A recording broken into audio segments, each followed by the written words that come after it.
It's Cenk going through clips and showing things off. This is going to be.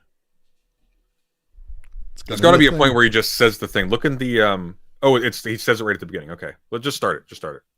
Fiorentini asked us at TYT to take her podcast, The Bitchuation Room, off the network, and we happily agreed to that. And today, I'm going a little further, and I'm going to take Francesca off the network entirely.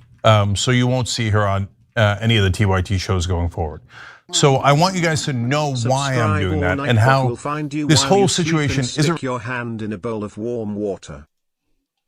Thank you, Rexai. Thank you, Rexai. We probably will do that. That's fair. Really about Francesca. It's about TYT, our community, and what we stand for.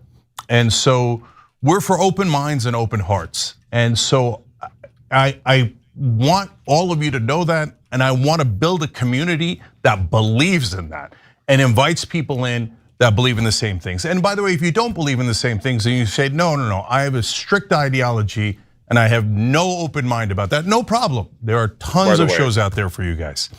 By the way, they lost 10,000 subscribers today. That is faster. That is faster than Destiny lost subscribers when the revenge porn. I'm not a subscriber. Not anymore. It's been a bit. You stopped subscribing to Destiny? Well, I'm proud of you. No. Look, again, Francesca, there's a lot of people that go through TUAT that actually does good work. And it's a fucking shame. It's a real shame.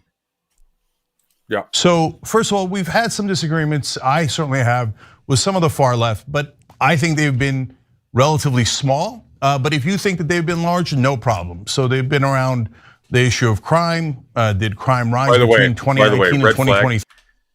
Red flag. Anyone who calls it the far left, yep, is a conservative. As a rule, it's because this is what they mean by far left. Exactly what Fox News means when they say liberal. Exactly the same. Or when they say far left, right? Like that's who uses. Well, they use them as synonyms, right? They don't. For example, you know who doesn't use the term far left? Sam Cedar, as an example, doesn't use that term. He doesn't say the far left does. While you were gone, Sunday told us about your secret love for Freud and Jung. I do have a secret. Look, ultimately, I'm Oedipalized at heart, but only through the magician. You don't hate Jung. I don't hate Freud. I don't hate Ayn Rand. Like, what the fuck? Money. Subscribe to the channel or we'll buy you a subscription to the Young Turks. Oof, that's very counterproductive. Yeah, that's you're gonna negate yourself here with that donation, but thank you very much for it. But it's no one uses the term far left except for right wingers.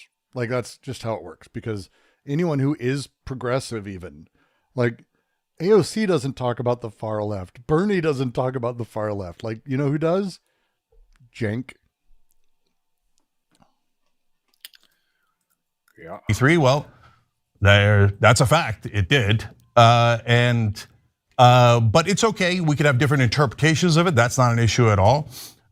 We certainly are against police abuse, and we've fought against it. I would argue at least as much as any show on the planet, and perhaps a lot more. And I take great pride that Benjamin Crump, among others, said that Trayvon Martin would not have gotten anywhere near the national coverage that he did if it wasn't for the Young Turks. So nevertheless, we could have disagreements about specific policy issues. And that's why this is heartbreaking. Like, it is. People now, let's say you kids who exist now, if you rewind 6-7 years, this isn't a thing. Like, people being outwardly lefty, not really a thing, let alone in, fucking 2016. Like, this wasn't a thing. So we're talking about, like, again, this was Majority Report and the Young Turks. That was it. There wasn't options. So he's not wrong that they've done good work in the past. That's what makes this suck so hard. Yeah, but here's the thing. I would be willing to bet that for the little amount that he's not exaggerating. And Schellenberg probably did good work in the past. He's being funded by Soros to be involved. Oh no, not even close to the no. Okay, fair enough. But here's the general point though. Like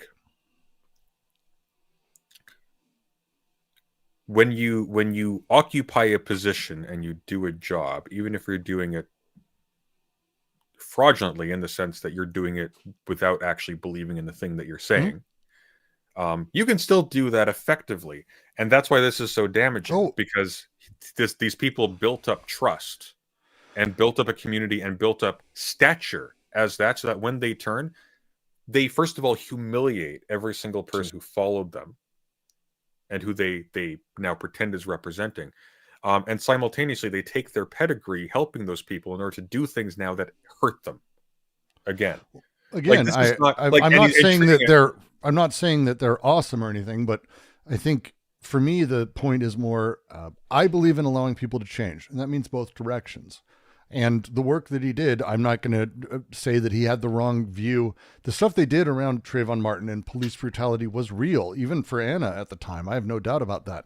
But people change. I think there are kinds of change that are capable of being organic and kinds that aren't. And I think when it's the kind of change where it is quite literally a political calculation based on what you think is the general perception of what is the acceptable middle and what is the extreme and what is the acceptable range of things, sort of skirting the line on that, and you change that and you turn on people that you used to represent, and you built an audience representing, I don't think that's the kind of organic change we talk about when somebody grew old and bitter and they legitimately just shifted. I think this is when you have someone who was already comfortable making changes based on a cynical calculation and did not fundamentally care about the things they were doing. But that assumes that they are essentially them always, and that there is no internal change. No, not at all. I think it's a little bit different, actually. What I'm talking about is the specific kind of competency that a showman uses is one that is sort of necessity very largely deliberate and keyed towards a particular kind of activity.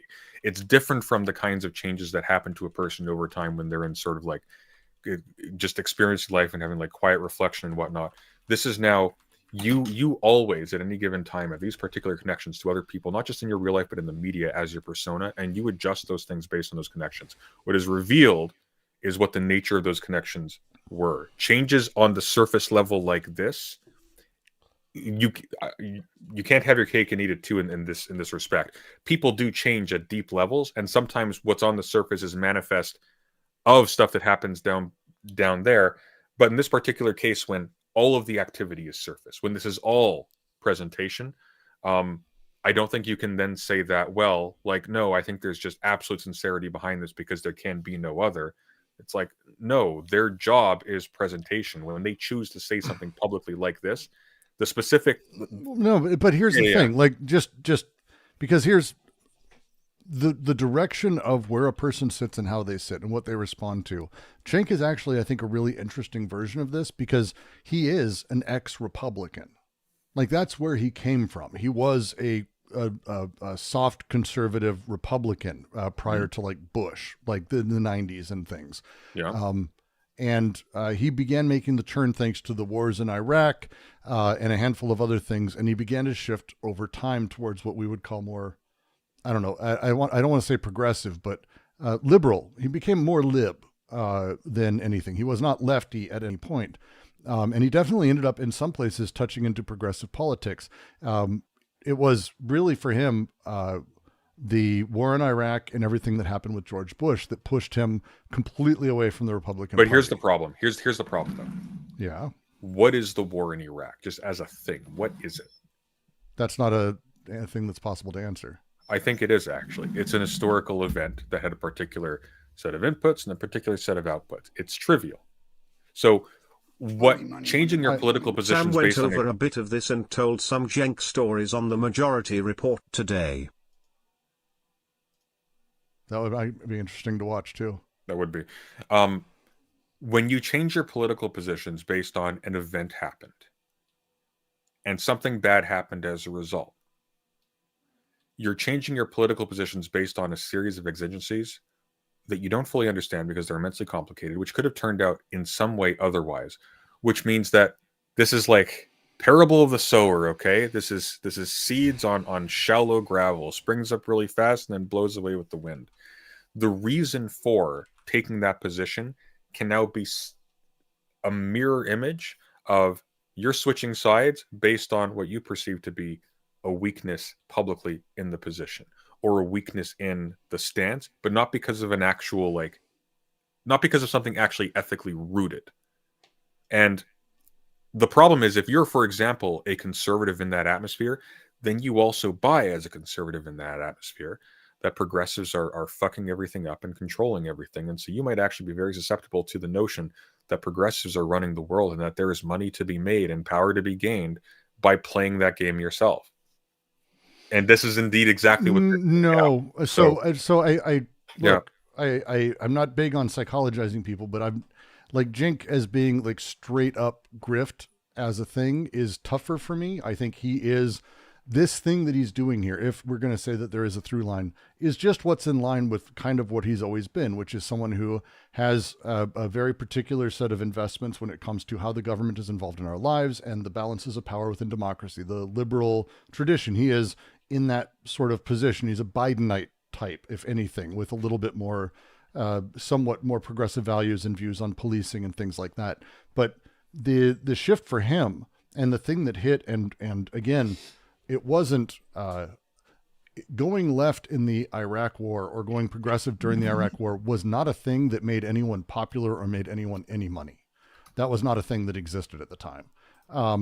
So like that setup, the first time I ever heard of Cenk was when Samuel Alito was being confirmed, and they did like an on-air filibuster, like gigantic long thing. And it was like, it was kind of, well, it was a thing people didn't consider that you could do, like live protest at the place, fighting these things, pushing Congress, screaming at them, loud and all that. But again, the investments in shifting as time goes and where he's really at, I think I'm hesitant to say that it's like pure grifty for him, that he's always been this fairly Republican, liberal, center-right guy with a handful of things that generally push into more progressive policies. And because we have such a far right wing, he has seemed more center or center-left to people.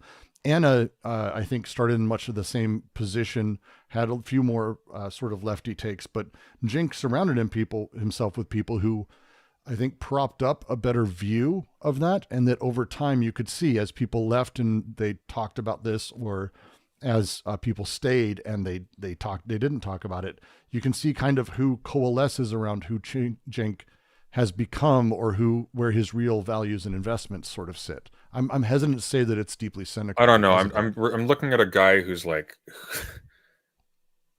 who's denied the Armenian genocide. He's named his channel the Young Turks in the light of that, and so on and so forth. I don't buy that. He must have to remain the same constantly for this explanation to be true, because he's remained the same constantly. I think it's a lot easier, and I think it's a lot more parsimonious, I guess, to just say, look, he's a media guy. Everyone around him makes these calculations. We've seen this. The people who get along with him are people who make these calculations. They've done so throughout the entirety of their careers.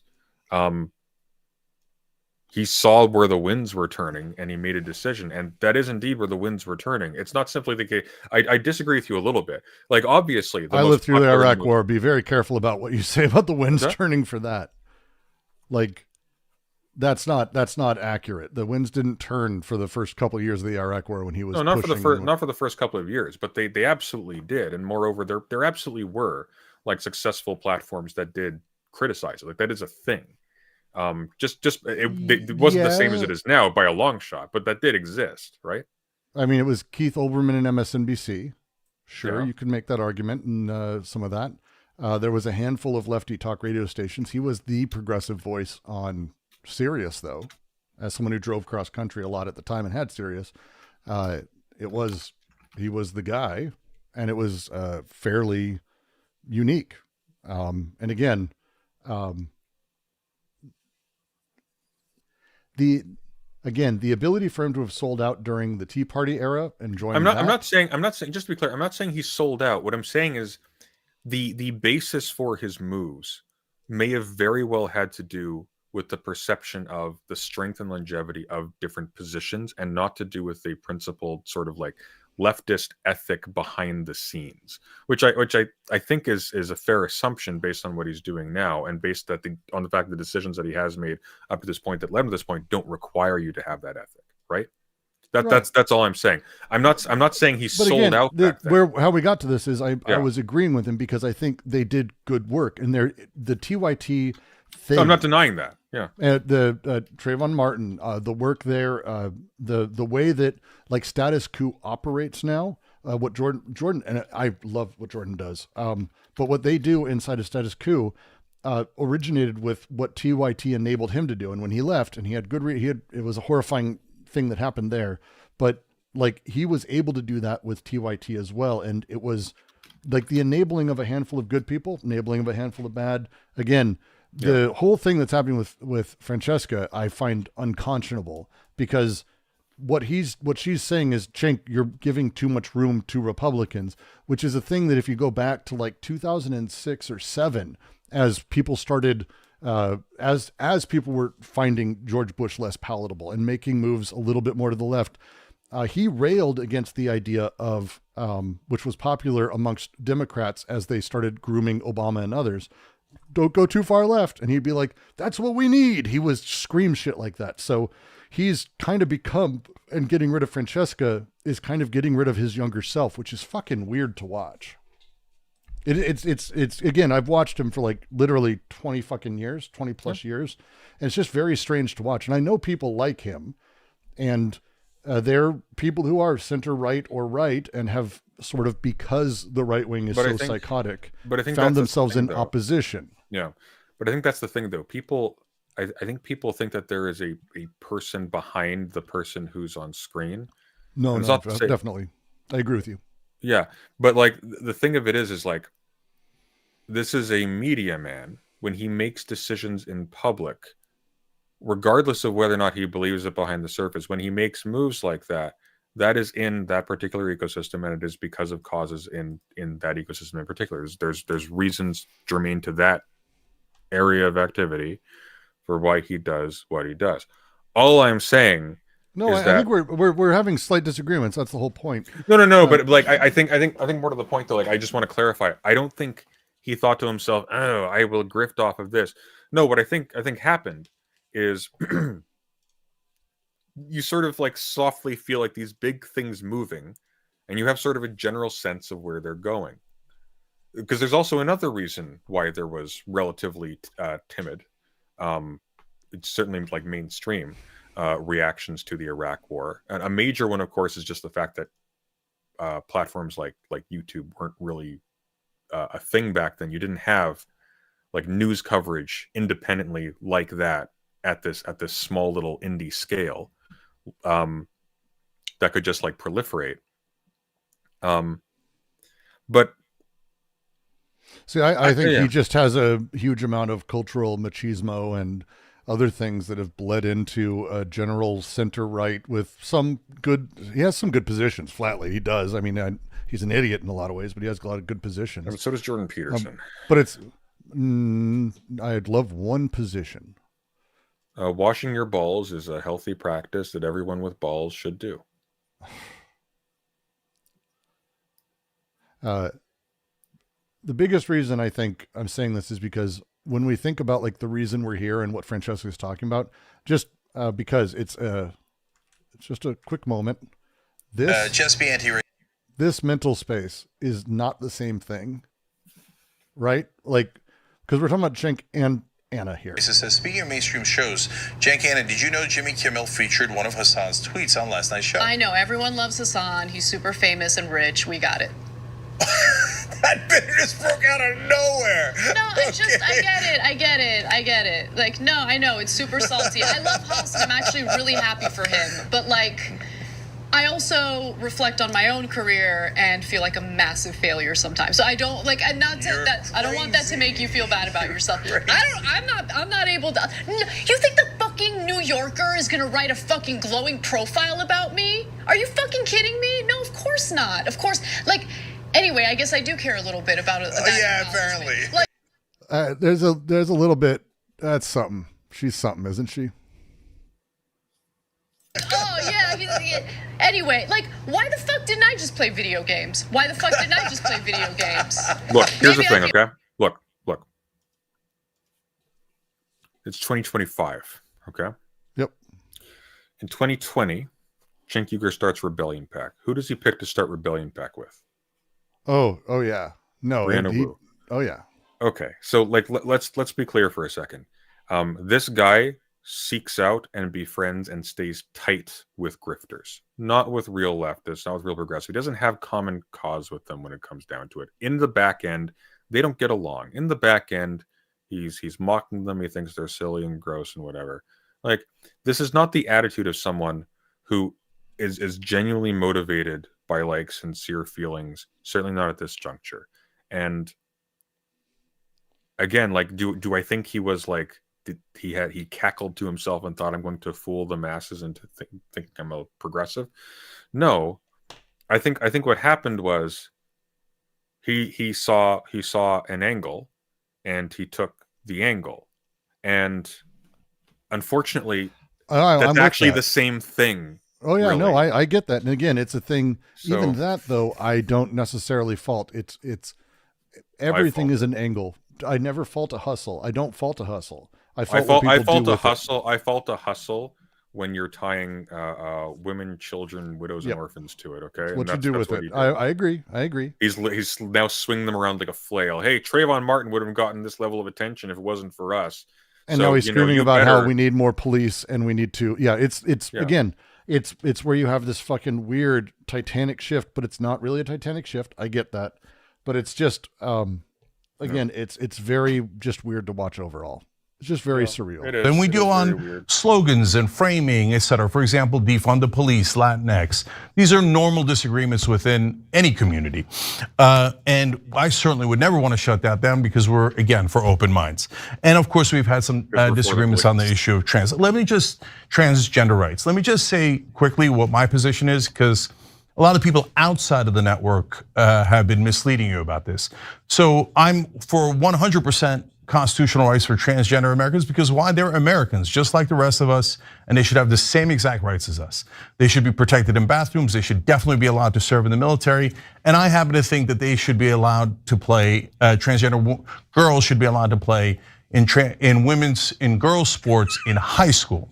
Now, my position on that is not overall popular in the country. I understand that, and I have a strategy for hopefully how to win on that in the long run. It was fine. But I don't believe that they should be mandated to play in college and professional level. I think the league should get to make those decisions on their own. I think that is a small disagreement. Obviously, others think that's a giant disagreement, but that's, again, not the issue here. I think what the issue is when others, among the issues, is when others say only my. This is not what. Otherwise, I can't hear you. This is not what Francisco. This is not what they're talking about. Like, no, it's. If it is what's happening. If it's just that tiny little thing, I guess, which isn't really tiny, but let's just say it's not even that disagreement. It's such an odd way to phrase the entire thing and to like poison pill the entire discussion. Well, it's because he had the last time there was a major case of somebody leaving TOIT was Benny Carollo, where he and Anna Kasparian went on afterwards, misgendered her several times, and it was weird. And what he's doing right now is it's just more of that, guys. Just more of that. There's a bunch of these dumb kids. These dumb kids. They can't handle a professional working environment. They can't handle disagreement. And that's it. Meanwhile, he's the one going public. And I don't think Francesca, my apologies. Francesca. What's her last name? Fiorentini.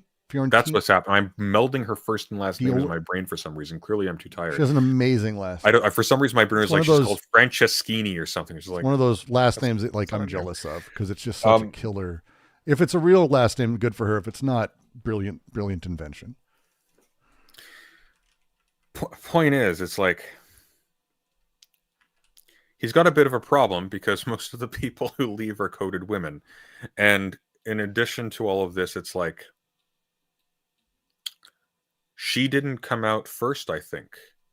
complaining about this. It seems like he did it first, and he announced, you know what? Actually, we're just getting rid of her entirely. It's like, you didn't have to say that.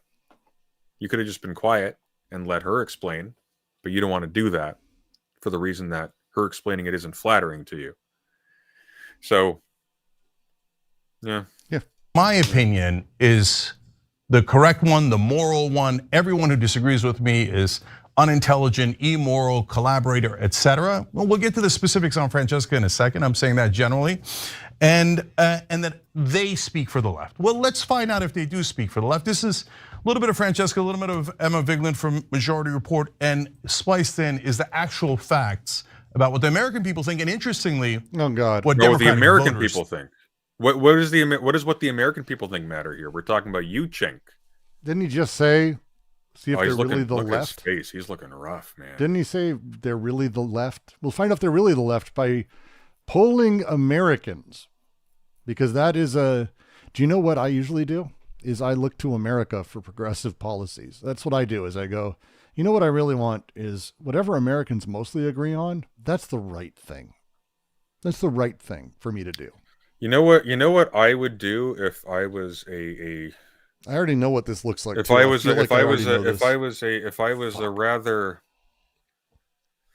south of Europe looking man with a channel called the Young Turks, is I would try to grift off the American right that wants to get rid of everybody who vaguely resembles me.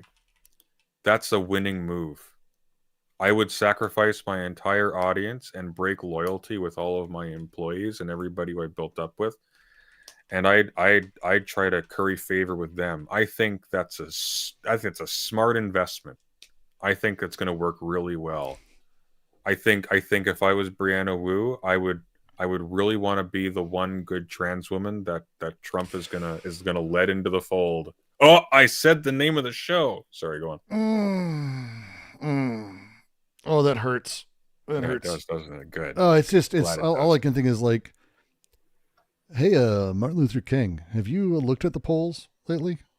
Okay, have you seen what Americans how they feel about the black people? Come on. You wild, wacky lefty. First, let's watch this. I'm a big Messi fan, but let me just explain this. Answer my question. Would you allow him, if he said I'm a woman, to play in the American women's national team? You're using the wrong pronoun Yes, right now. Hell yeah, are you kidding me? Transgender female athletes in women's sports. Only 18% of the country says that they should be, in fact, allowed. This just makes me so fucking angry. Dude, this makes me so angry that this is how he edited this. This makes me so fucking angry. Yeah. How fascism works is it utilizes symbology to allow you to be the center of a symbolic series of representations. So that way, when someone says, should women be allowed in women's and girls' sports, or should men be allowed in women's sports, immediately you place all of these things in your context, your daughter, your sister, your friend, your school, your area, without understanding the contingent reality of any of these people at all. Without understanding any of We it. just hit 900 subscribers. Happy days. So when you don't have, like when your existence is this self-centered, which Americans are, we're really good at this.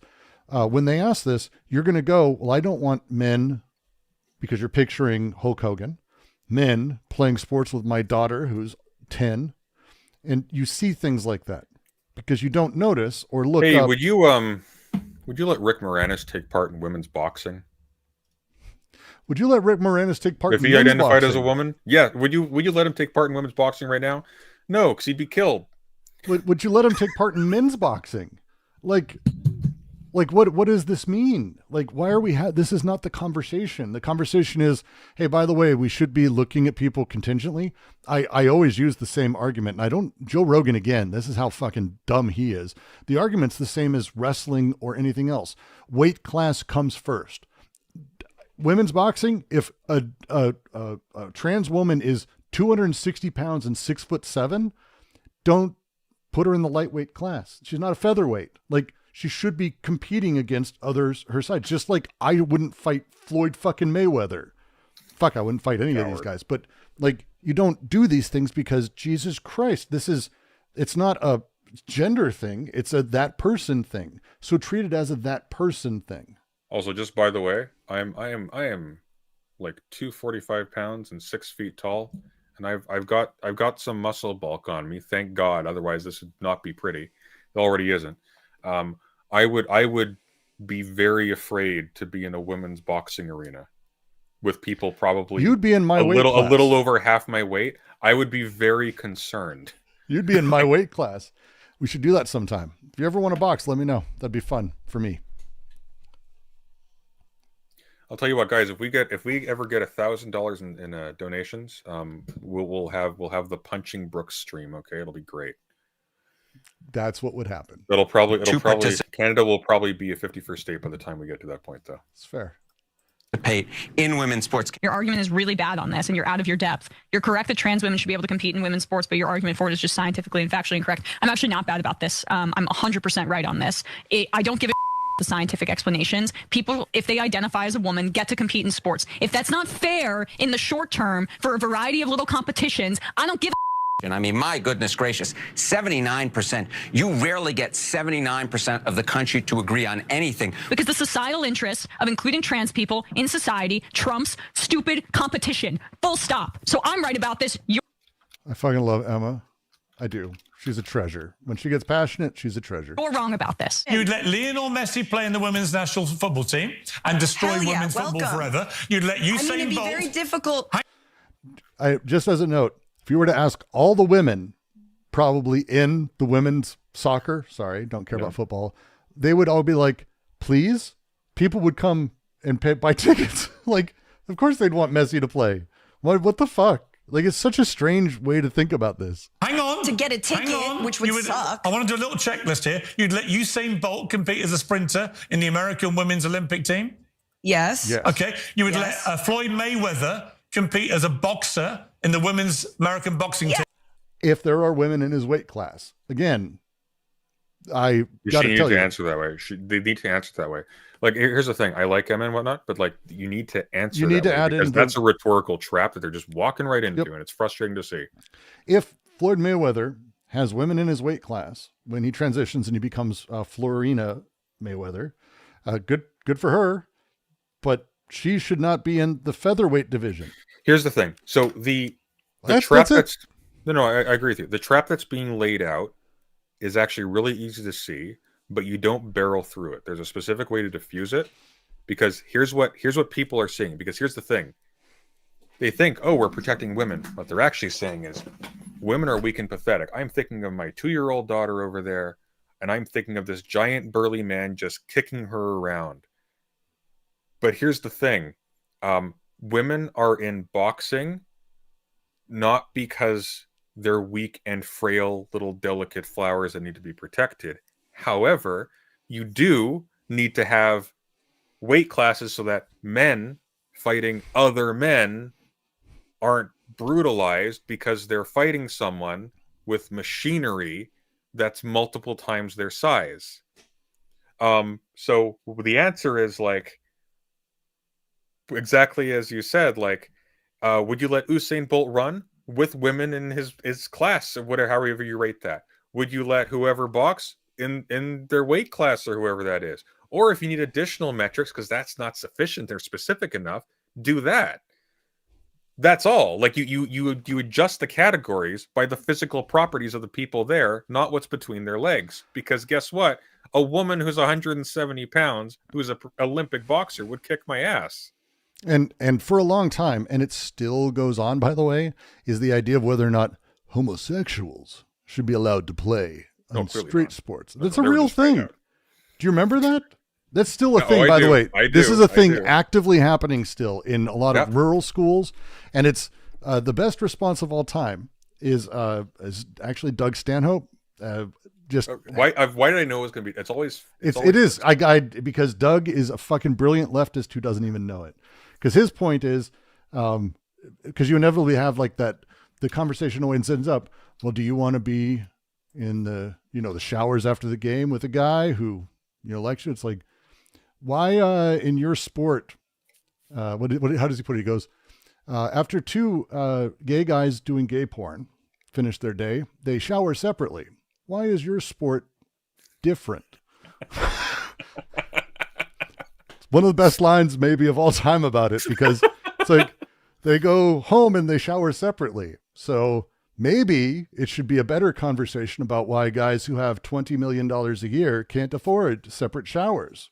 Why isn't that the conversation? Because they don't want that. It's the same thing they're doing here. It's weight classes and real conversations around, can these people compete? Because there's also, and if we all look back at the Olympics, we remember a boxer who is not trans, who was absolutely called that and placed into that and coded as that in every anger, because there are women who straight up are born with testosterone that makes me look like a chick. Oh, no. How about this? How about try that? There are women who look very feminine, like cis women. You cannot use the "you can tell" line. You can't do that. You can't go, oh, they look kind of angular or whatever. It's like, no, these are cis women who look like women, but they dress in a masculine, quote unquote, fashion. They wore pants. There are people being removed from women's washrooms who are cis women because somebody can't stomach the idea. Some weirdo. I don't know. I have no point of contact with that psychology, even as a conservative in my childhood. That's weird to me. It's also weird that I think people just assumed they were lesbians because they wore flannel or something. But like stuff like that, it's like you think maybe the kind of guy who said the word feminazi unironically, right? That's who that person is. That's the funny thing too. Most of those people who were like massive misandrist assholes that provided a lot of the fodder for like those anti-SJW channels back in the day. Guess who those ones ended up being now? They weren't the radical trans inclusive feminists. They weren't those ones.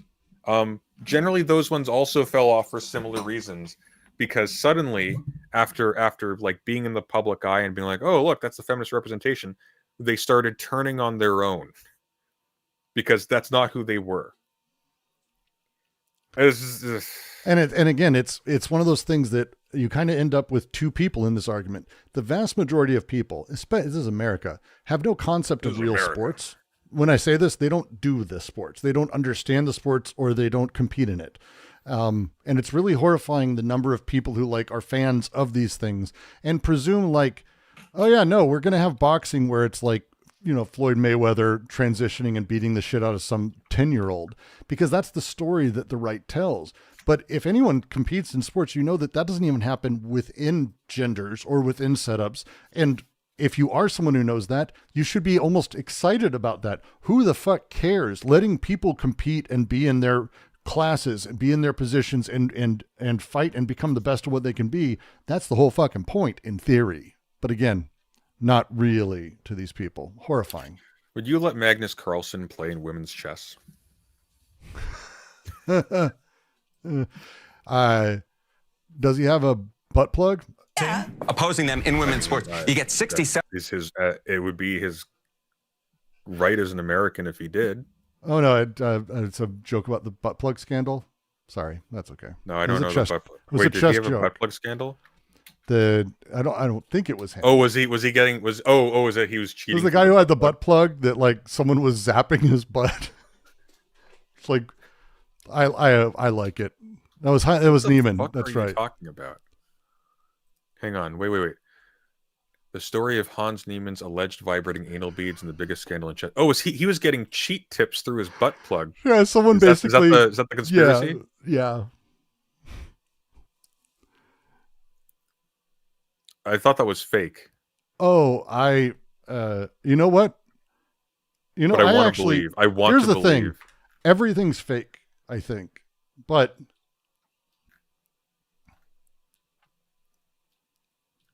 I think everything's fake, but you know what? I want to believe. Cue the X-Files. I want to believe. Because like, I mean, of all the things to accuse someone of, like, it's not like it's such a particularly specific thing. I fucking love it. That's a thing I'll talk about forever. I don't care if it's real or not. He gets to be that guy. It's sad. It's like Richard Gere. It's done. It's a great story. It goes forever. It's a JD Vance fucking a couch. That's the story. That's just the story. 7% of Democrats, so 2/3 there. You get 64% of independents, so you get about 2/3 there. So I'm right about this. You're wrong about this. Okay, generally speaking, if you want to say that you're right about something, sure, everybody has their own opinions and it's their opinions. That's why they think that they're right. It's another thing to say that you speak for the left. As you just saw there, 67% of Democrats have a position that is actually to the right of mine. Is that the left? I say that is that the left? Yeah, I know. Guess what their position on Gaza is, Cenk? Like, as girls should. What do you mean you represent the left? Look at all of these liberal votes in Canada. It's like, I'm sorry? What? Citing CNN polls as speaking for the left is peak whatever the fuck he's doing. Especially when like the Republicans aren't, well, why I just think we need to be a little bit more careful about how we open up our institutions. No, it's like, no, we got to deport. They're coming in. They're eating the cats and dogs. Like, maybe people are Democrats because the alternative is insane, and not because they're actually progressive. Like, maybe, like, you got two choices in this. Look, we gauged what the left said because we looked at what everyone who didn't vote Hitler believed. Like, I'm sorry. Like, it's so awful. Should be allowed to play in girls' sports in high school. 67% of Democrats say no, not allowed in any women's sports. So I'll work on my Democratic brothers and sisters, and I'll try to get them to my position on that. Nothing wrong with disagreements. And if Emma, Francesca, and others can convince 79% of the nation that. But here's the thing. This is why what he's doing is shit. So if he were saying, and he were genuinely meaning, hey, look, people have disagreements on this. I actually don't drastically disagree with this position. We should just allow them. But you'll notice one thing in both Francesca's and Emma's clip is they were being told they were wrong. Yeah. So this is not that they're defending their position from someone saying they're wrong, someone who doesn't want to allow discussion, someone who doesn't want to allow those opinions, and who is specifically trying to snuff out those opinions. By the way, do you want to know why? Do you want to know why he picked those particular appearances? It's not just because they had those people in them, because they had other people in them. For example, people like Piers Morgan, who Cenk is now absolutely relying on networking with because his own channel is flailing. It's pathetic. It's kissing. It's kissing the ring is what it is. Well, it's and he may not know it if he does. I mean, I don't think he thinks this far ahead. He never has. But the idea as a thing where you're like, look, we've got to allow all the opinions. He's implicitly, almost explicitly, but he is implicitly saying you need to allow people to say that you're wrong and you need not to say that they're wrong. And that's fucked up. That's why this is a shit position. And Jinky, you ever see? So long as you're a woman, though, because he's argued with these people in the exact same way on these programs. Yeah, he knows this shit. He knows this shit. As opposed to that, women in my organization follow orders. Okay. Yeah. That side, fantastic. Happy to have it. Okay. So I think where the issue comes in is when things get personal. So we got 3 rules, generally speaking, on air here at TYT that are relatively bright lines. So one is, and I say relative, I'll explain that in a second. One is no lying. No pores. 2 is no threats of physical violence. And number 3 is don't denigrate personally the other hosts in the network over and over and over again. And I say relatively over and over and over. It should be relatively easy to follow, but I get that people have. You had to say that. You had to say that 3 times because the last time you did that with him. I have a feeling those aren't the 3 rules. And the 3rd rule is don't be a meanie, stupid head to me a bunch of times, many times. That's how it's written in the bylaws. It's like, God damn. Hey, what's a lie? Are what they say about crime stats a lie or not? No, I'm not going to nitpick that. And I will say, just because chat mentions it, I would have loved watching Cenk beat the shit out of Alex Jones. And it would have been funny, and I don't give a fuck. It would have been great. It still would be great, by the way. Still would be great. No? I feel like Alex would win. He's got that Kung Fu Panda elasticity. Every hit he would get would just like bounce back on Cenk. Wouldn't work. We get into heated debates from time to time. Me and Ben Glebe in the past, me, Ben Mankiewicz, me, Michael Shore, etc. And I love those debates. And from somebody might cross the line and say something they shouldn't know, but we usually hug it out. And so I'm not nitpicking here. What we're looking for is, hey, are we all rowing generally in the same direction, or are some of us drilling holes in the boat? And so are you doing it over and over again on purpose to try to create an issue? Or even if you're not trying to do it, you are creating an issue by constantly attacking our own. And I have applied this 2 other times, which I'll tell you about in a minute. This all started, unfortunately, when I went on Francesca's show and we had what seemed like a normal conversation and debate about this issue until it made a turn. And this is part of the turn. Let me show you. I'm reminded of the book by I think his name is Michael Schneider on tyranny, and he wrote it's like 20 lessons from the 20th century about authoritarianism and fascism. And one of the things that has come to mind when you say my strategy will protect us is he has this chapter. I'm going to bring it up. The first part of it called "Do Not Obey in Advance," and he writes most of the power of authoritarianism is freely given. In times like these, individuals think ahead about what a more repressive government will want, and then offer themselves without being asked. God, it's a good book, by the way. Is it? Yeah, it is. There's a similar article on is it People's News Network or whatever the blog that you were getting some of those things from before I started reading. It's actually really good. There was a piece where they were talking about intellectuals in Italian fascism and how only a handful of them like actually resisted, and they were humiliated and put into exile, and their lives were ruined. But as a consequence of everybody in advance signing a pledge of loyalty to the party, which didn't actually have anything to do with the particulars of what they taught, the entirety of academia, the entire intellectual class of Italy became effectively politically neutered and was then just subservient to the fascist party as a result. Even though they were reassured, it's like no, you just do whatever, but they couldn't speak anymore. The book's called On Tyranny, 20 Lessons. On Tyranny, 20 Lessons from the 20th Century. A lot of really, by the way, really good alliteration in that title. Clever shit. But it's a phenomenal book that really goes through how over and over in the 20th century we found ourselves under authoritarian ruler. People did. And the number one is, it's huge, and it's perfect for her to bring up. Don't obey in advance. Don't presume their position, and then find a way to find a middle ground, immediately giving ground. This was a thing people yelled at Obama about as well, where he gave ground on, the public option for health before even trying to do anything. And this happens a lot. The Democrats are the kings of obeying in advance. That's their modus operandi.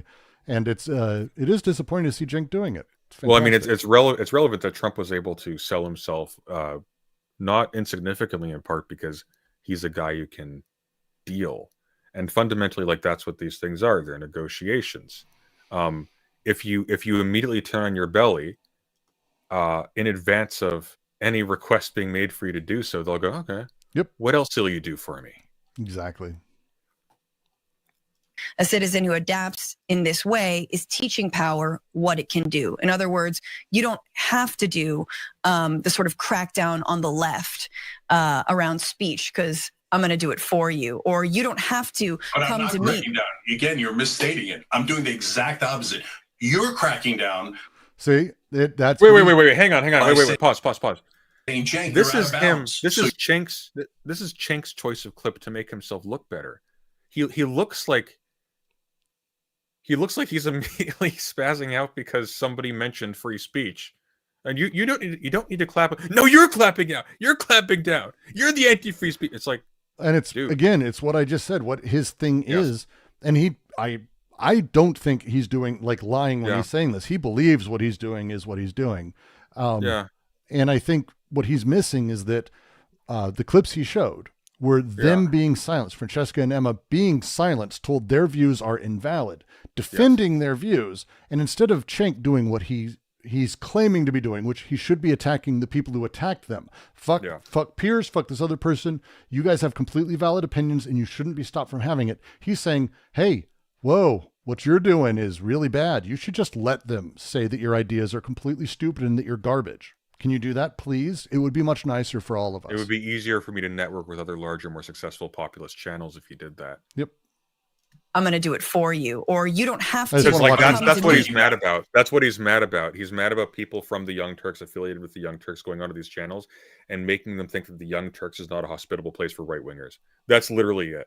Because that's the media platform. Just so you know, like as a channel creator, this is the case at every single level. Why? Because you are constantly aware of these are all these pools of people that I can draw if I do X, Y, or Z. And the reason why you don't do X, Y, or Z that benefits you is because you've got principled reasons for not doing so. What is being revealed here is that he has absolutely no principled reasons for not trying specifically to appeal to right-wingers, not to convince them of anything, but to get their clicks by showing them that he's their friend, which is very different. Or to be what I think he enjoys being, which is the right wings and the Republicans go, I mean, Cenk's reasonable. He like that is like sexually arousing to him, I think. That's why he looks so wet all the time. Yeah. Again, you're misstating it. I'm doing the exact opposite. You're cracking down by saying, Cenk, you're out of bounds. So you should stop your stupid opinion. And because you're implicating me. I can't believe that like, how does her response is, I'm not doing that. And then he cuts it. Like, dude, do you think you have like this is one of the things, TYT has probably a lot of different people, but it's a media literate audience, like much more so than like a Piers Morgan type. To do that, he thinks this is making him look really good. I just can't, like, you are clamping down on free speech by telling me that I am going overboard. Wow. If you criticize me for telling other people to shut up, you are clamping down on free speech. I mean, that's classic conservatism right there, my friend. What do you mean I can't say that homosexuals are the devil? You don't want free reign of ideas. But it's even better than that, though. She's not even telling him not to. She said you don't need to. She said you don't need to. She didn't even tell him to stop. She said you don't need to. Here's a reason why you don't need to and maybe why you shouldn't. Nobody commanded him to stop anything. No, I never saw that. Nobody made any demand. Stupid opinion. So and because you're implicating me. I can't believe that a guy who I like. Me. You know what that is? You know what that is? That you're implicating me? That is a guilty conscience that can't help but bleed, okay? There's a heart ticking in his wall. He can't handle it. By the way, he's hurting. I won that earlier argument, full on fucking grifter. But like that's guilt. He knows. He knows. Used to admire and who I thought had a lot of fight is trying to scratch the back of people who absolutely would never do the same for them. So we just spent an hour and a half me explaining how I'm not scratching their back. I'm trying to get but I can show you more clips, to agree with us on things we believe in and we've always believed in. And you go back to scratching their back. At least the trains will run on time. The train's running on time, presumably a reference to Germany. You think so, Cenk? Really? You might want to consult the history books on that one first. I don't know. It's not. It's Italy. It's an Italy joke. Like, come on. It's the fascists. It's just the collaborator, and I'm scratching the right wing's back by having my opinion. The opinion I've always had, an opinion. No, it's the opinion that they need to stop defending themselves, Cenk. That's the thing. And it's tough for them to state because it is a difficult conversation to have with people that you work with and you do other things with. But it's not that your opinion's the thing. It's that you're stating that they need to stop defending themselves because that's all they were doing. I have never seen clips of Emma going after people saying, you should shut the fuck up. I haven't seen Francesca do that. No. Nope. Like, nope. to people who say that trans people aren't human or don't exist, I've seen, but no one who's had like even a moderate take on like trans positions at all. I've never seen them do anything of the sort. His immediate reaction to being said, "Hey, you don't need to tell people to silence themselves because you don't need to clamp down on these," is to immediately go public. We've removed her from all of our programs. She's gone. Let me enumerate her crimes. Like, it's crazy, man. Holy fuck, man. I've had for years, and you guys have seen for years on the show. But if you don't agree with Francesca in that particular case, and some other folks in the extreme left, well, you're not allowed to have that opinion. That is immoral by definition. And how dare you disagree with them? But that she makes didn't you a say right that. wing. She didn't say it. She never, even in your clip that you cherry picked because you thought it made you look good, which is astonishing Insane. to me. You look terrible, and now you look stupid to me because you thought that made you look good. Why would you even show a clip at all? She didn't show clips. She didn't need to. It was on her channel. She did have a couple really clever lines. Yes, they were I mean, really to be clever fair, she's a comedian and she's married to a comedian. Like that's her stock and trade. She happens to be like very political. Like that's again, I've been watching TYT for a very long time, so I know too much about all these people. But like she's quick. She's always been quick. Cenk, that's not his jam. Yeah, Cenk's jam has always been the bigger than life guy. Ho ho ho ho! Wow, like that kind of shit. That's always been his jam. Or a collaborator, etc. But if you say, "Hey, Cenk, look, I know that she's quoting someone, collaborating with an authoritarian government and saying that that's what you're doing and you're helping the right wing," and that she's not open to the idea of, "Hey, maybe there's a different strategy and a different opinion on this that gets us the same result protecting trans folks or whichever topic we're talking about." Okay, if you're not, okay, and at that point, I certainly hadn't done anything. I think that was, I didn't appreciate that, but that's okay. We kept going, and she's been on the network since. Then she started to do more and more and more, and it got more and more personal. So after that discussion, this happened. I like that we can both be. This is the same discussion, right? Oh, I guess he's just decided that they're different parts of the conversation. But he said it was like later. Yeah, it sounded like a different event took place, but this is I'm pretty sure that, I mean, it's literally the same background, outfit, and hairstyle, so maybe it was later that day. But he seemed to make it sound like this was a while later, right? It sounded like this was a separate event. I was expecting it to be like, oh, and then she started saying this about Anna Kasparian. Because she's playing this back, and she's going to comment on it. We're going to reach reactception very shortly, everyone. Hold your shit. Be very Mediterranean about it and get like super mad, but then rein it in and be cool and then be like, we're just going to yell and then we're going to be fine and then we're going to get over it. So that's the kind of beer I like to have. Yes. Thank you. 2 days later. I mean, I have my own thoughts on like why he's doing it. I think, if you think your brain was broken by the 2024 election, I think we're looking at a case where someone's brain was broken even harder. Wait, hang on. So, that's the slander. That's the slander. I think that's a fair brain, comment. I think Cenk's brain was broken by the 2024. That's it. Oh, I could handle her disagreeing with you, but she said my brain was broken by the 2024 election. I can't handle it. My brain's not broken. If that's the worst thing she's going to say about you, that's like, hey, actually he was really radically affected by the fact that the Kamala Harris campaign that they lost and that Trump won in 2024, and it really fucked him up, and he's trying to find his grounding. I have no idea why you'd be upset about that.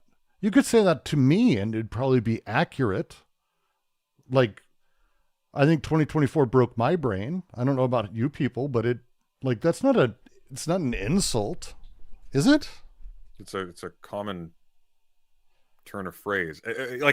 It's no different. It's actually no different than calling someone a radical leftist, actually, because you're making the exact same statement. You're saying this person is occupying an extreme position in reaction to something or because of some underlying thing, and they're not being reasonable. That's basically what the move is. She's saying she doesn't think that his position is motivated by having reason to it carefully. Instead, he's reacting to something in his environment, which is a very normal thing to argue about in politics, because not every single person is some philosopher king who's like carefully calculated out according to their reading of Kant, what their political positions are. It's like no, he's been like shell shocked by the fact that the Democrats lost so poorly, and now we're in this shithole, and now he's making maybe rash decisions, maybe well intentioned. In fact, that's the weirdest part about all this. The implication that he's brain broken by an election in which the Democrats lost actually suggests that he's actually motivated by noble intentions. She's actually complimenting him and giving him the benefit of the doubt. Well, it's actually a very kind thing to say. Well, he's overtly pandering to the right wing at the expense of his progressive audience, at the expense of his progressive colleagues. And it's like, and it's even from a position almost of saying, have understanding for him, have a compassion. Yeah. Like that's what it sounded like to me. Like, not to be weird about it, that sounded like compassionate to me. But look, guys, he's so fragile. Like he actually cannot handle anyone in his organization having the mildest disagreement with him, which by the way tells us why Anna Kasparian has absolutely no issue at the Young Turks. And that's because he doesn't have disagreements with her. She's a pushover. Like that's it. Said that about another host, I probably would have drawn the line there. But it's about me, so I wanted to give more leeway. My brain is broken. And by the way, that's still okay. The first time she's getting super personal. Collaborator, maybe that's a political opinion. Jesus. Now we're a broken brain, even though we were supposed to have a beer and we were supposed to hash it out and be okay afterwards, but apparently not okay afterwards. But then that was the tip of the iceberg. She continued again and again. Here's the next one. I do think it's sad that even though they allow people like us into the fold and the fray, they refuse to learn from us or listen to us. And I think that when you have been doing this work for so long, Brooks, you didn't listen to her when she came into the fold. Unbelievable. That's just disavow. This is a two-man show. This dude is like life goals for me. This dude, life goals.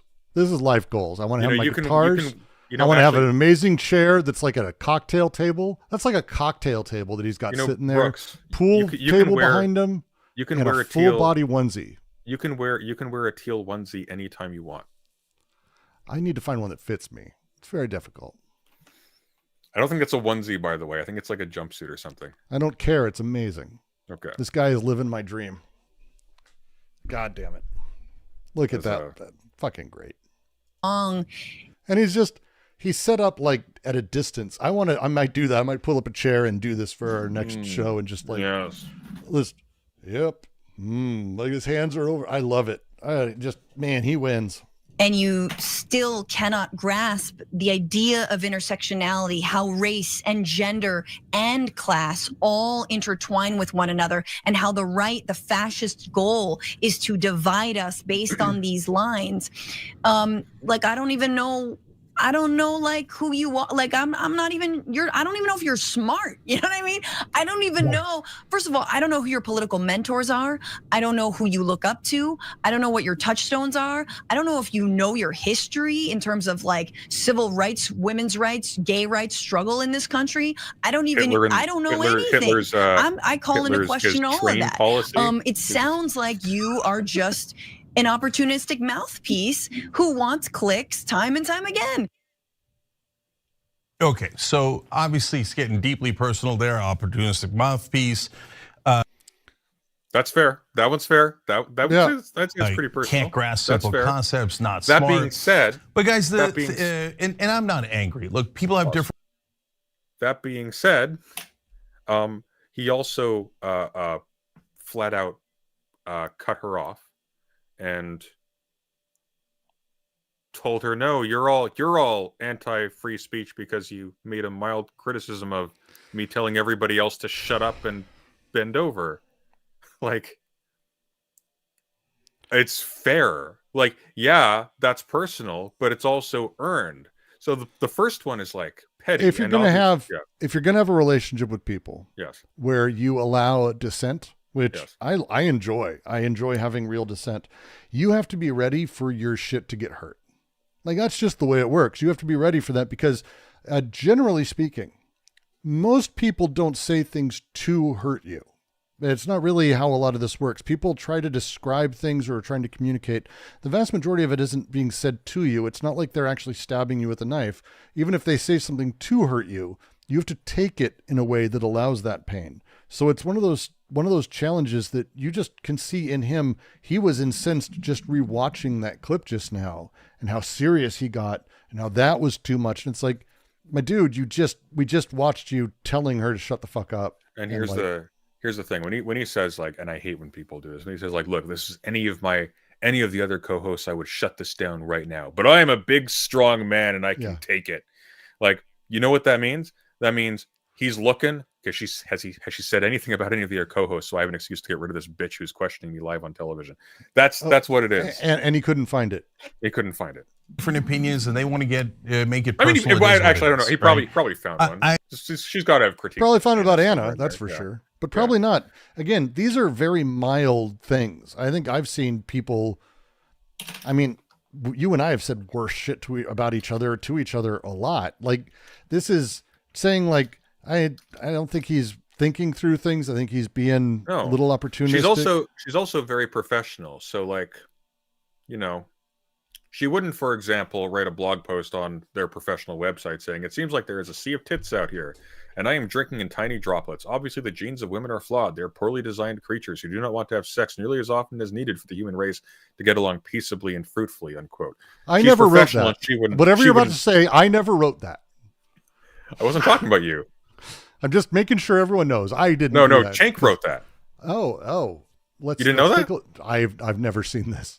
I may have actually, because I know he's got, there's a whole bunch of this shit.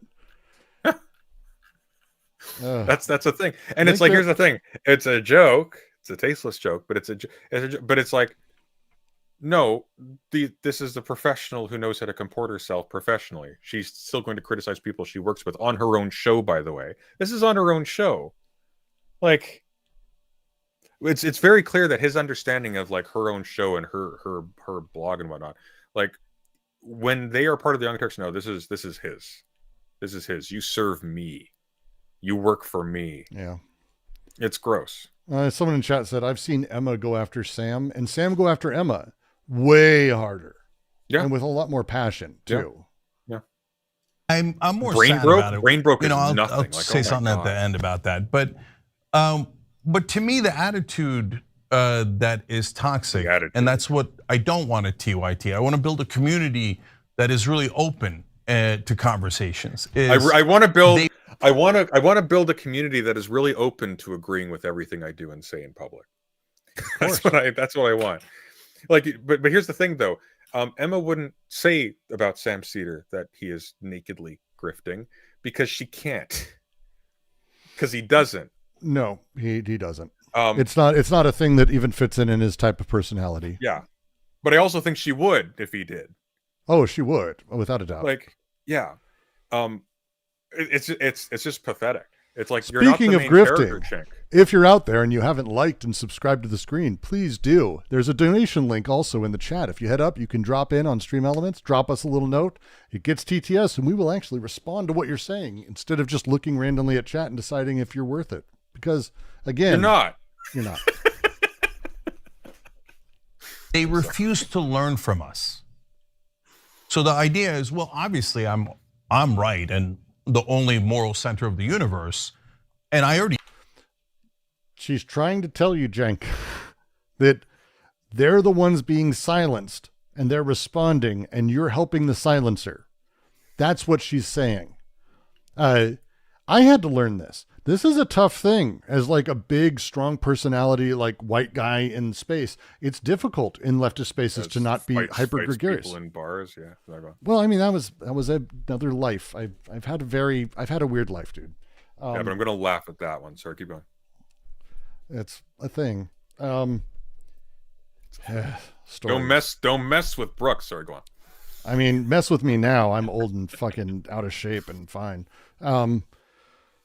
But man, when you are in a place and you see people responding negatively, minorities especially, women, it's easier to do with black women who are conventionally seen as being angry Like the angry black woman is like a tropey thing. And you see them responding loudly to being told that their opinion is bad. They're being told it civilly by someone on the other side, like Pierce, who was saying, but isn't it a bit ridiculous to you to believe that people are human? I mean, let's be fair. Let's be fair. The shape of their head is determined that they are not human. Said so civilly. And in response, someone goes, fuck you. You should not. You're disgusting. That's awful. People should have fucking rights, and it's awful that you say otherwise. Whoa, that's the real racism. Whoa. Hey, settle down, my friend. Haven't you seen that they're being civilized? That's what Cenk's doing, and he doesn't see it. It's hard. It's difficult to get past it. It is. It's tough. You grow up, and I do have empathy in this sense.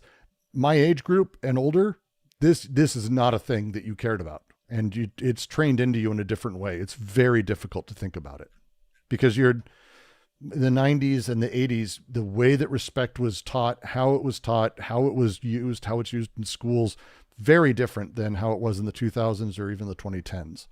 And it's thank God it's going away, but it's a tough thing to train yourself out of. It is.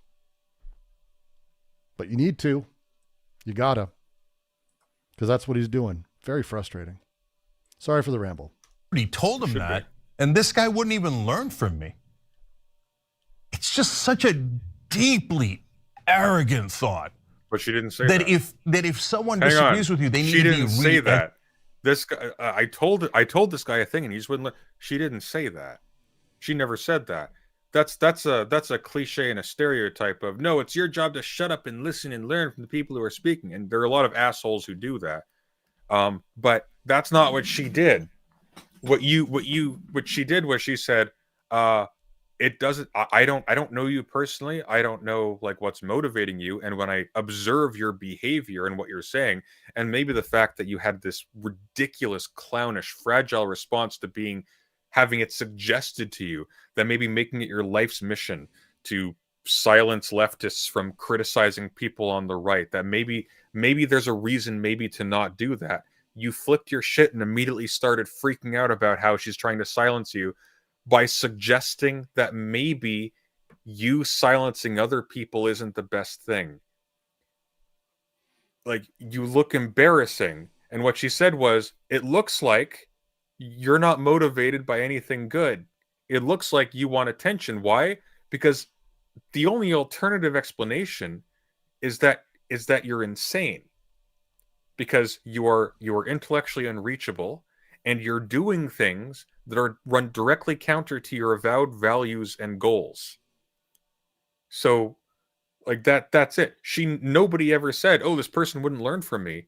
I don't think this person is capable of learning from anyone. And she was saying it with great sadness because, again, the space, and it's before he was here in the 90s. Cenk it's still political, but he was Republican. And in the 80s and 90s, one of the things that was very common, and it shifted from the 60s and 70s, where the politics of civility really took over in the 80s and 90s. If anyone who's British in the audience 100% knows what I'm talking about. Like, the 80s and 90s was weird with, you'd have people civilly sitting around the table on PBS, and it'd be like Pat Buchanan talking about how black people still possibly don't deserve full rights. And then you'd have on the other side, like a white Democrat saying, well, I don't know if I'd go that far. And then what you'd have is you'd have activists angry and furious that this is the discussion going on, being sidelined on the news, and also by parents, by schools, by media figures, by local people, by newspapers, as crazies, as angry, as, over the line.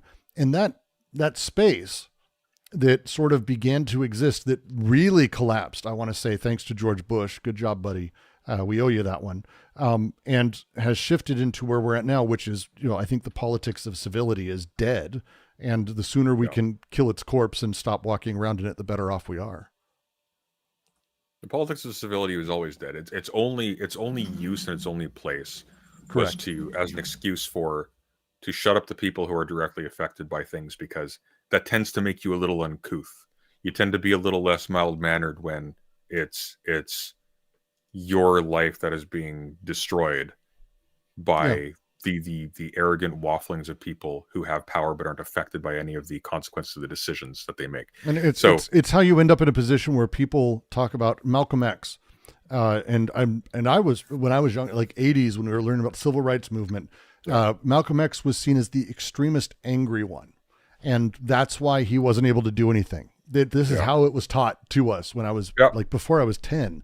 Martin Luther King Jr. good, Malcolm X bad. By the way, because he was so nice all the time and made sure everything was happy, and like there's and also by the by, and this is the thing that Malcolm X critiqued Martin Luther King for: put children at the front of the protest so that when the people started beating up the peaceful protesters, you'd have the spectacle of the kids getting hurt first. Which, by the way, under such conditions, like, am I going to condemn him? No. But he's not a nice guy. Like, let's be clear for a second. He was an activist. People in politics are not nice. People in politics are either shills or they do what they have to do. That's it. Otherwise, you're useless. That's it. Politics is not for good people. That's not how that works. It's for effective people. It's for effective people. You're not allowed to be a good person in politics, even if you are. It's what sucks about it. But and Cenk comes from this. Like this is this thing that you could almost describe it as you can watch the generational shift happening as the new form of politics is taking over. Thank fucking God, as far as I'm concerned. But this older form of politics, which is because Cenk he's 10 years older than me. He's in that that generation. I thought he was younger than that. How old is he? Oh God, I hope. I thought he was like. If he's less than 55, I'm kind of going to be depressed. He's exactly 55. Weird. See, that's 10 years older I thought he was in his late 40s. Weird. Okay. But it's that generation and older. Their way they got shit done was useful under Bush, under Obama in some capacities. They were able to do things in that kind of politics. Well, yeah, when it was like rah, let's blow up the Middle East. Yeah, exactly. And that stuff, but it's gone. It's ineffective and it's useless. And this is the death throes of that. As far as I'm concerned, we're watching that. That's what this is, because this is just completely unhinged. And it's sad. Well, channels that try to do that just don't grow. Wick TV, bless his rotten little heart, is still flailing along because nobody wants it. Nobody wants that. It's everyone knows it's Woo bullshit. Wants it. Who wants it? Woo wants it? Woo. No, Woo doesn't even want it. Woo wants people who have no money because they are very wowed by having friends that have money, and they will do anything for them. Educated. That's it. And maybe they haven't read any books at all. Okay, did she stop there? Of course not. Papa And Sunday, Mama Brooks. Wondering, Thank you very much. Are y'all going to stream every day? Every weekday. Every weekday, 2 to 4. I'm going to be streaming on certain days. We're trying out as an experiment to see how it works. It seems it worked actually pretty good this time. As an experiment, what we're going to do is on certain days, Brooks is going to start his stream earlier, and one of us is going to be doing In the Fold a little bit early, and then we'll sort of merge midway through. So today, for example, we started off on my stream. We went a little bit, I think, like about an hour into the stream, and then we rated in. But it's going to be every like a single lead day. in, like how TV has lead ins for things. Yeah, exactly. It's going to be every day from 2 to 4. My stream will still be going on my channel. Brooks' stream will still be going on his channel. But 2 to 4 p.m. every day here for and at then least. Fridays is kind of. Fridays is a bit more. Because we're enjoying this. This is not depressing. The yesterday's and I mentioned at the beginning, and everyone was in agreement. Like, yeah, yesterday's stream was like fucking. That was rough. Yeah, that was rough. It was rough on me, and I know it was rough. Like, I was kind of ended, and I was like, oh, I just want to fucking just go to sleep. This is fun, though. I like this. This is interesting. Yeah. I think we're going to get I think we're going to get some mileage out of TYT. I have a feeling Cenk isn't going to be able to help himself. Yeah. Do feel very implicated. I have felt implicated by their takes, specifically around crime and policing in years past, definitely by this new heel turn since Trump's reelection, and absolutely by the misrepresentation of the Los Angeles fires and who the responsibility lies on. It is really rough. Enraging, to say the least. That is like the fact that Cenk won't own that fuck up. I think is very telling personally. Well, is he going to? Why would he include that section here? That's a strange thing to include if he's not going to. This is Cenk's video, right? It is Cenk's video from TYT. It is. Let's see what he says. Maybe he will. I know, but I just want to say, like, don't you agree that's it's a weird thing he hasn't like fessed up and apologized, but to add that in here, because there's no reason for it. How do you justify it? Fuck. Well, because there's a flip side of this. He might argue. He might argue it. He might be able to argue it. The Los Angeles fires are not the responsibility of the mayor. They're apparently the responsibility of Republicans. Or I don't know. I don't know what her thought on that is, and I don't know why she's enraged by that, but that's okay. Apparently, I've taken a heel turn. By the way, all those folks, not just Francesca, but... You blamed it on a guy. You blamed it on a dude. You and Anna made it about a homeless issue, you fuckers. God damn. Dude. Oh my God. Dude. He's just... He didn't even defend it. He trumped it. That's what he did. I don't know. Fucking, they're just crazy. Fucking, I don't know anything that's happening. Fucking, there's weirdos. I don't even, the Atlantic's not even a real magazine. I mean, Fiorentina's not a real magazine.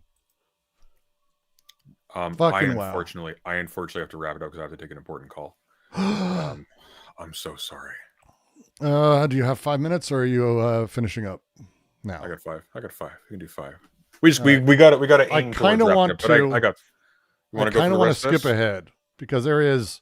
We're not even halfway there. We're halfway there. We're like halfway. How far are we in? 13 and over 26 minute video. We're about halfway. We're a little Fran over says, halfway, actually. Cenk agrees with the right. He shits on her there. Times Cenk has enforced the rules, but then at the end it says TYT is the largest network on the left, and it's his defense of the network. I kind of want to do that, and then we can bounce. Want to do that? Let's do that. Okay. Because right-leaning and left-leaning online shows, Joe Rogan 39.9, they are sizable. Trevor Noah at 21.2 million on his podcast. Interesting. When you combine TYT shows, The Young Turks, Damage Report, Indisputable, Rebel HQ, shows not on the chart, like the Watch List, TYT Sports, and just TYT shows. So The Young Turks is right next to Rogan. We got 12 million subscribers, one of the largest. It's right next to the Joe Rogan of the left, but guys. Rebel Headquarters is also on there. Damage Report is on there. Indisputable with Dr. Rashad Ritchie's on there. They've had and when you shows. put them together, that's 18.8 million, and it is one of the largest presence in online media, period. If you include our alumni, people that have been part of the team. What is 18.8 million what? Was that subscribers? Followers, I'm assuming. That's worthless. That doesn't mean anything. Here's the deal. I have, on my main channel, I have just under 22,000 viewers, or 22,000 subscribers. Do I have 22,000 viewers? No. At some point over the last 5 years of my channel existing, 22,000 people, I'm just going to round up a little bit, it's like I'm like 70 away. 22,000 people passed by, clicked subscribe, and never came back. Correct. Though that 18.8 million, their current viewership right now, as we speak, because they're live right now. I guess it's TYT. TYT. They are live currently, or they were live. They are live. No, they're not. Their last one was 38 minutes ago. They were pulling. Actually, they're live right now. TYT News and Politics. They currently have 247 concurrent viewers. We should rate into them. We should rate into them. We can't. We're not monetized yet. Oh shit. We're not monetized yet. Fuck, that would be goddamn funny. I'm going to put a link in there. We're going to tell everyone to go there and say, "Hey." No, you can't do that. That's brigading. You can't do that. Oh, god damn it. Yeah, you can't. You can only rate for some reason. So here's Cenk, please fix your shit, buddy. Guys, we are only 100 subscribers away from being able to do that. Well, but we are at 900 subs. Thank all of you for helping us hit that in our first week. Yeah, and for the 99 of you who haven't subscribed, to hell with you. But like they had 3,000 concurrent viewers, which is a respectable number. That's a lot. That's like 3 loner boxes, okay? That ain't 18.8 million. So when he says he has 18.8 followers, no, you don't. You have 18.8 people who clicked a link that happens to be called a follower or a subscriber or whatever on YouTube. That is worthless. There are channels with millions of subscribers, hundreds of thousands of subscribers all over YouTube that get no views because nobody watches them anymore. Queeman beats TYT. Like, well, their news channel currently, yeah. I mean, I mean, that would be the point. 18.8 million. We're the largest on the left. Let's no, see. dude. What are they at now? They are at 263. How long have they been streaming for? Does it say? It doesn't. Oh, this is that one that doesn't let you rewind. Oh, that's those bastards. Like, here, let's just pop it up on the screen. Like, what is the issue? Because hey, it's obviously Anna. Luna's a Republican. So do you want her There we with go. the slim majority that you have in the House? You want to maintain a situation in which some Republican members might not make it for a vote on legislation that you value? Like, it doesn't make any sense to me. And what is the slippery slope argument? Like, I want to understand what, if you allow new parents to vote remotely, around the 12 weeks around the birth of the baby, okay, what's the potential slippery slope after that? Like, what could happen? I really don't understand. What the fuck? But nonetheless, Luna. Fiorentina, Francesca just mentioned the don't give up before you've started. That Anna sounds like she's doing it here actively. Look at this. Amazing. Mike Johnson is a kind man and his heart is in the right spot, but he's wrong on proxy voting for new parents. Here are some documents showing him voting by proxy in the 117th for Congress people as late as December. I don't know. I don't want to 2020. comment on this because we jumped into Jesus Christ. I mean, it's just, but it is 277 watching now. So yeah, and they have a Amazon at the bottom. Good for them. Look at that Amazon sponsorship. They must be really threatening to the capitalist establishment. Can we get an Amazon sponsorship? We got really close to like 250. We got like 217, 218 peak. Can I hit up Bezos? Do you think he'd sponsor us? Bezos isn't the CEO of Amazon anymore. I know. Okay, so now you can't. It was a joke.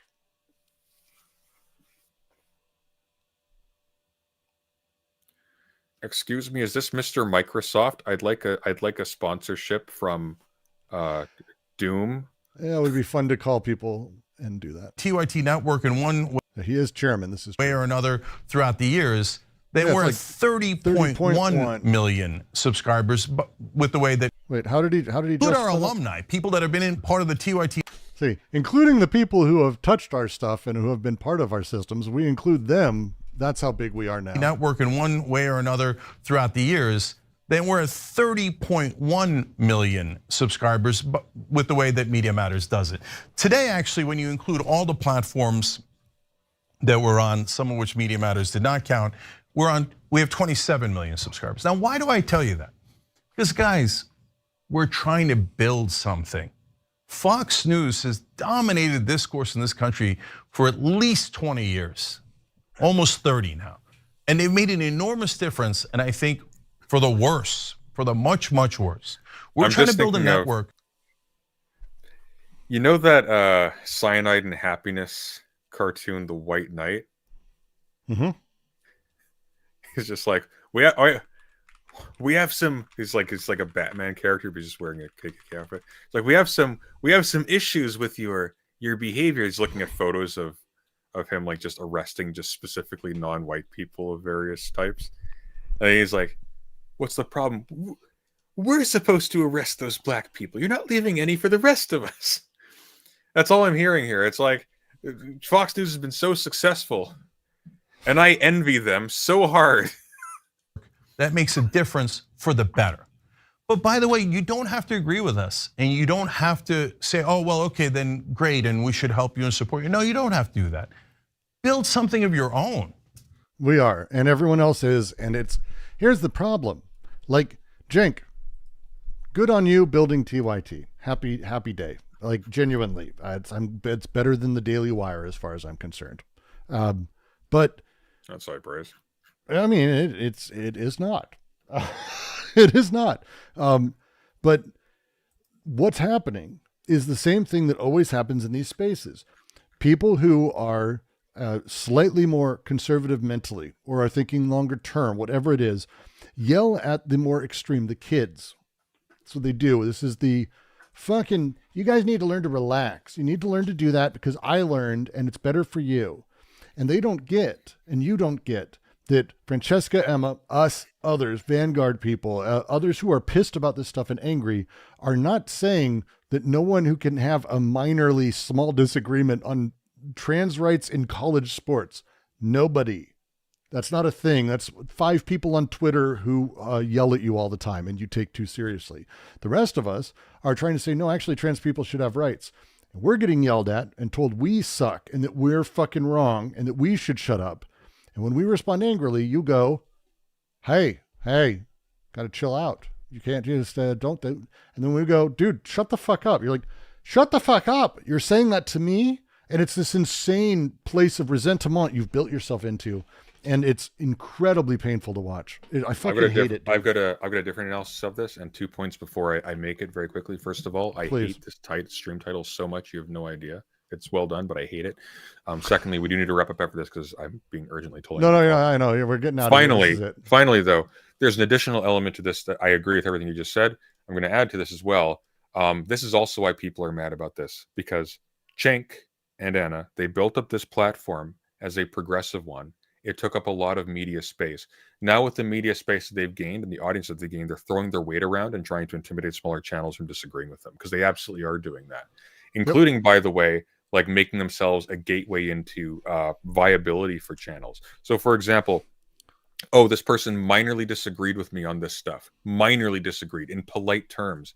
Yeah, she's not just removed. We're just banning her from the platform entirely. She's just gone. What that does, that sends a signal. Hey, if you had pinned any hopes whatsoever on networking with people in this sphere or like this, or people who are also hoping to network, yeah, you keep your mouth shut, because otherwise the gates are coming down. Yep. And it's actually gross, because what that is actually doing, by the way, is actually silencing people from speaking their actual opinions on things. Why? Because now they're afraid to, because the conditions of being viable in this media sphere are being silent on those.